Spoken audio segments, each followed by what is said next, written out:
This ancient king, Hammurabi, ruled over Babylon from 1792 to 1750 BC. At the beginning of his reign, Mesopotamia was divided into many city-states, all with their own pattern of shifting rules. But Hammurabi eventually brought the entire region under his control. He collected laws from the various city-states and wrote down a set of codes that soon governed the entire area. Hammurabi's written code allowed law to be a matter of public knowledge and so helped advance the rule of law in society. His code dealt with issues of taxes and trade, marriage and divorce, and theft and murder. He assigned specific punishments to fit specific crimes. Hammurabi's empire eventually fell apart, but he's credited with establishing justice in the land.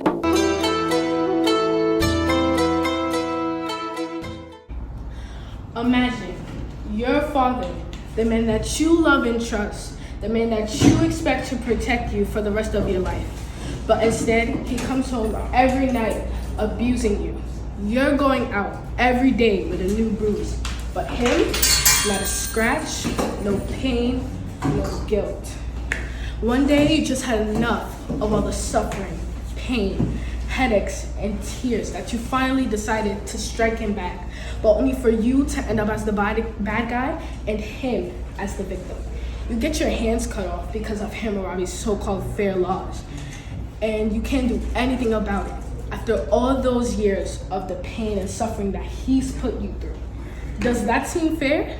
We will expose the unfairness of Hammurabi's code of law. Another flaw of Hammurabi's code was how excessive the punishments were. And one entry that proves this is in Law 129, where it states, if a married woman is caught cheating, the woman and the man will be thrown into the river.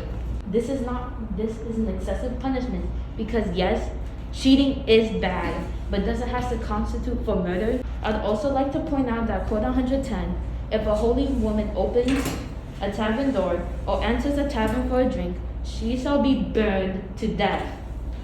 I wanted to point this out because if a holy man was to open a tavern door or come for a drink, it would be fair. But if a holy woman was to do it, it wouldn't. Why is that? Because not only is the punishment for this law excessive, it's also sexist. The punishment for this crime is objectively over the top. Come to your senses. Hammurabi's code was unjust because it did not take into consideration of everyone's story. Take, for example, Law 133. If a man is taken prisoner in the war and there's enough sustenance in the house, but the wife leaves to go to another house, and because she did not keep her vow, she shall be judicially condemned and thrown into the water. Not only is that harsh, but it also shows how the wife, she has her right to leave the house. We don't even know her point of view of why she left. She could just left to meet her mother or friends. Put yourself in the wife's shoes. Do you think you should be thrown in the water just for meeting a family member or friend? No, right? Hammurabi's code of laws was fair because it was a reminder to those who decided to do a certain crime would definitely face consequences. Also, it benefited the people of Mesopotamia by connecting the city-states together through those laws. Don't you think the leaders of this modern world do that now with their laws? So it's not only considered fair to the people, but the leader himself. Hammurabi's code is fair because in Hammurabi's time, Hammurabi made the code, but he said to his people that the code was made by gods. This makes the code very fair because people back then were very religious. So they believed it couldn't be arguable or against it. Hammurabi's codes were unjust, unfair, and inconsistent. If somebody got robbed and they started to feel angry because they got robbed and their stuff was missing, they might feel some sort of grief, and you might think that's fair that the person that robbed them was punished. But think about if somebody just lost a family member for some unfair reason due to Hammurabi's code of laws. Think about how much pain and anger they would feel. Tell me, is that justice? Is that justice? And how the opposing team is ignoring the fact that just because something is based off of religion doesn't necessarily make it fair. If a religion were to say to kill a child if they were born with a defect, would that suddenly make it fair? No, because religions aren't the basis for morality and fairness. Chris said about how it connected the city-states, I feel as though you didn't provide any evidence for that, and if you did, then that evidence wasn't really clear to me. The opposing team over here doesn't realize that you cannot please everyone. Maybe if they were the majority and everybody did not really agree with his code, you would have been seeing riots and stuff to overthrow Hammurabi. As you listen to all the points raised, you can and you will realize how corrupt and unjust Hammurabi's codes were.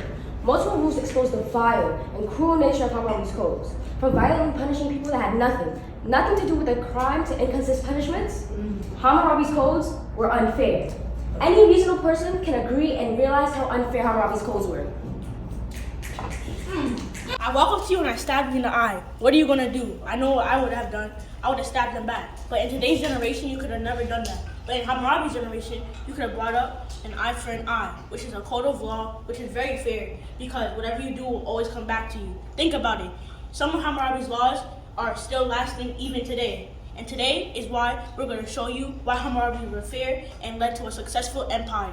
Hammurabi's code of laws was unfair and unjust because the punishments were very hard and often involved innocent people.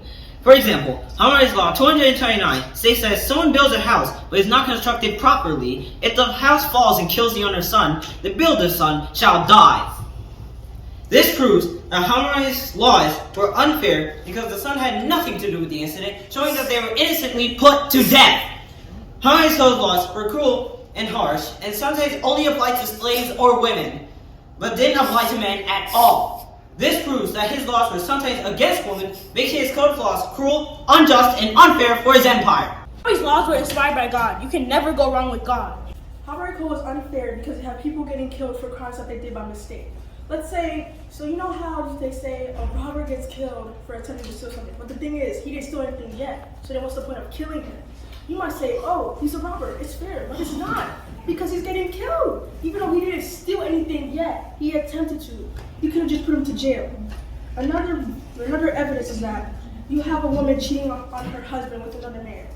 They both should be tied up and thrown to the water. But divorce is an option. You could have just divorced her and let it be. They didn't have to kill both of them and tie them up to water and just throw them in there.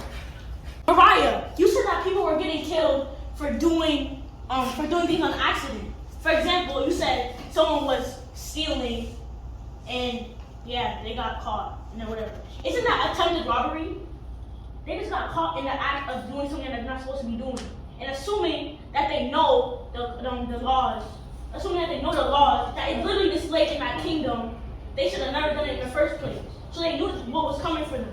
Jaden, you said that if a builder builds upon a house and messes the house up and collapses on the owner's son dies. Isn't that eye for eye? That's fair, because if you lose your son because someone didn't do the job correctly, wouldn't you want them to feel the same pain that you did? Even if you do not like the laws that Hammurabi had provided for his empire, they still led to a successful and very stable empire. Back in Hammurabi's time, the point was to stay alive and stay very healthy. And that is exactly what he did. Some people thought his code were not fair because it contained cruel punishments. But right now, my team will not only prove all of that wrong, but also highlight the fact that Hammurabi's code is a great example, because it ensured that anyone, not only just the rich and powerful, but even the poor, men or women, could obtain the justice they deserve. Imagine living in a place where you're scared to be somewhere only because you're afraid that whatever you do, you might get an unfair punishment, and having no opportunity to get fair justice, or that it might even happen to your own family. That's how the people of Babylonian Empire felt while under the control of Hammurabi and his rules. The laws apply to everyone, a child, man, and a woman. Both the wife and the man shall get punished. One does not get punished. They both shall be punished as an equal. If an adopted son says to his adopted mother or father, "You're not my mother, you're not my father," his tongue shall be cut off. This rule is fair because you're being selfish. They adopted you as their own, and this is how you repay them. Just think about it. The laws apply to everyone. no matter what age you are. No one is above the law. The rules of fair is they handle with treatment, unfairness, and violence. Think about it. If you catch someone that you know or not committing incest with his daughter, would you still want him to live among you guys, knowing that if he does that with his daughter, he may be able to do it with other young girls? This rule is fair because if a man gets caught doing sexual activity as an older citizen, he shall be able to control himself. Also, back in these times, ladies were not treated fairly, so usually they would be the one getting punished for actions done towards them. Although the Babylonians kept slaves, they too had rights. Most leaders had many slaves among them, but not many fought for slaves' freedom. The Babylonians were mistreated and assaulted by men, but the laws also failed to protect them from their abuse. Instead of protecting them, they provoked the abuse. Hammurabi's Code, Law 209, states if a man strikes a woman in her stomach and it causes her to lose her baby, the man has to pay 10 shekels of silver. This shows how